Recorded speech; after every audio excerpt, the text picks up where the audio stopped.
hindi ba na nagulo yung buhay mo? Ay, hindi. Parang nga nagkaroon ng order yung buhay ko eh. Nagkaroon ng katuturan. Sabi mo. Sorry, I found the key na... Ano nangyari dito? Wow, ang ganda ng room. Maraming kalat. Maraming kalat. Ganon? Halika dito! Ha? Maraming kalat? Maraming kalat? Maraming kalat? Ano ka ba dyan? Halika dito! Halika dito kayo sa oras. Sige, tara. Ayun, sige na, makipag-iusan na. Alam niyo,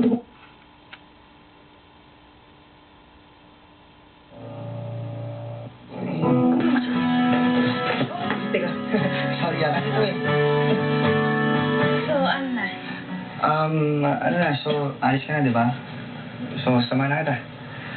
Hindi na kasi ako bate. Pumunta ako dito mag-isa. So, kaya ko rin umalis na mag-isa. Sana ganun din ako para kaya ko yan din sarili ko, pati yung ibang tao, di ba? Alam mo, madali lang yan. Kailangan lang minsan isipin mo yung kapakanan ng ibang tao. Sana punta lang ako kung ikaw mag-aalaga. Ano? Hindi, gabi na. Mauna ka na, baka... Para siya vlog. Babay ka na. Bye na! Kaya sa kanya. Nga. Okay, Matt.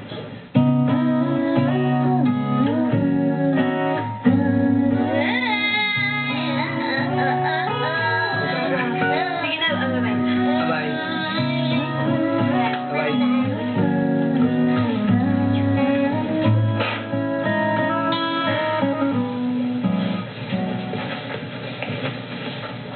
Kuya Ryan, nananaginip ka ba?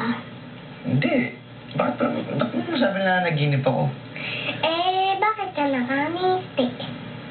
Hindi naman nakangit eh. Huwag ka mag-alala, Kuya Ryan. Iniisip ka rin ni Ate Ana.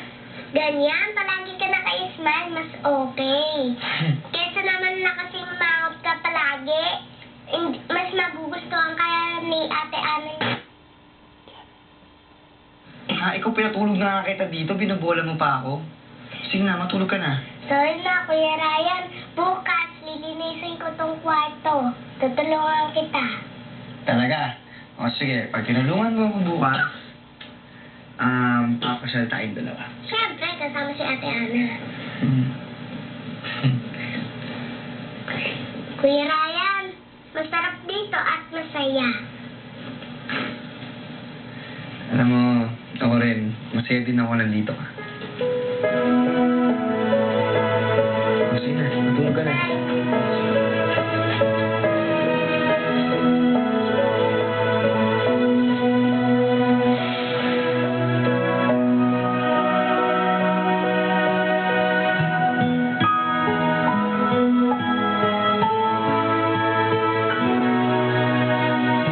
Ate Ana, kailangan kita ng umunan sa kumot kasi siguradong kupit ka na naman sa pagbabantay. May sakit pa ba siya? Ate? Ha? Sino iniisip mo? Si Emma, namimiss ko na eh. Si Emma o si Ryan? I'm sure si Ryan.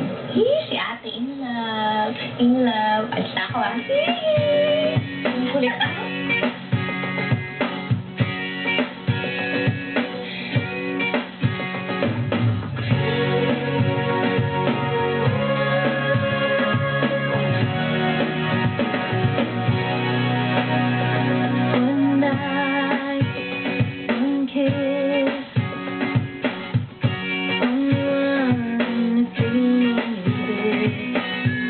One day, one time.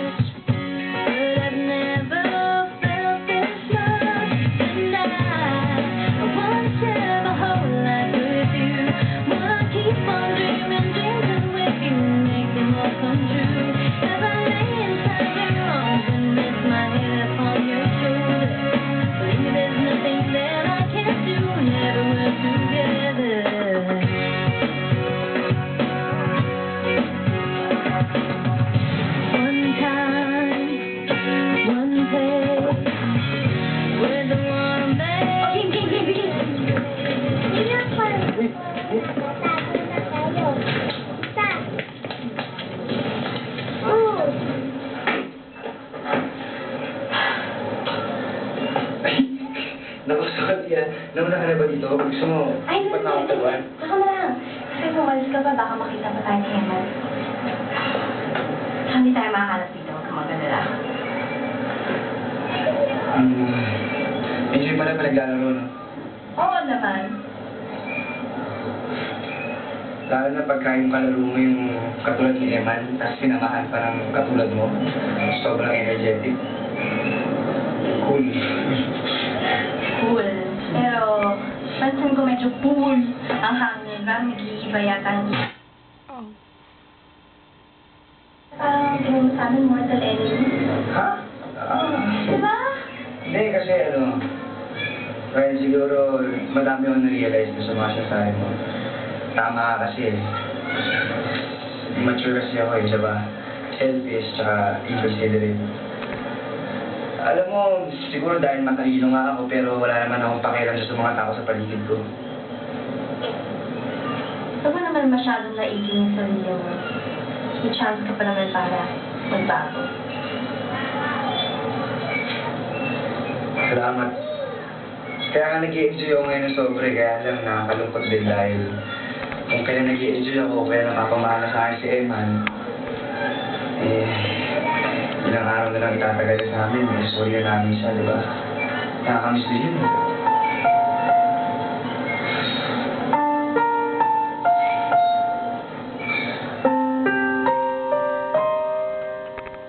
Mga kababayan!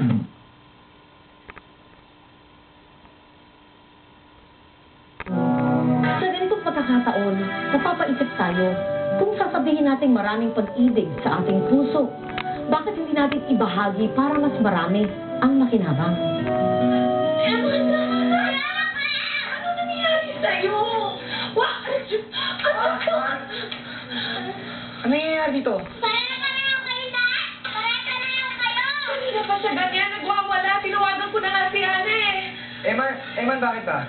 Pareha na lang kayo! Pagkatapos niyo rin ako, parang niyo rin ako isang laruan o iba pang mga galit dito kung saan niyo lang ako kinuha, doon na rin niyo ako ibabalik. Eman, halika rito.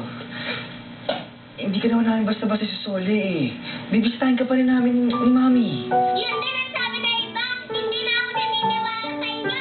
Sabi niyo, mabait ako. Sabi niyo, masaya kayo pag nandito ako. Pero isusoli niyo rin ako eh. Kung saan niyo ako kinuha, doon na rin niyo ako ibabalik. Eman! Eman, baby!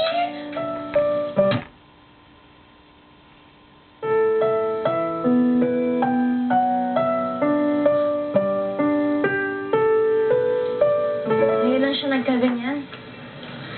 Siguro talaga napamahal na sa inyo. Gano'n lang ba talaga yun? Wala na kami magagawa? Well, sinabi ko na sa inyo natin na ilang araw na kayo pwede magsama dahil bakasyon nga eh. Masakit naman ang bakasyon na yun. Alam mo, naaawa ako kay Eman tsaka yung mga katulad ng bata. Eh kung... Huwag mo sasabihin kung hindi ka handa.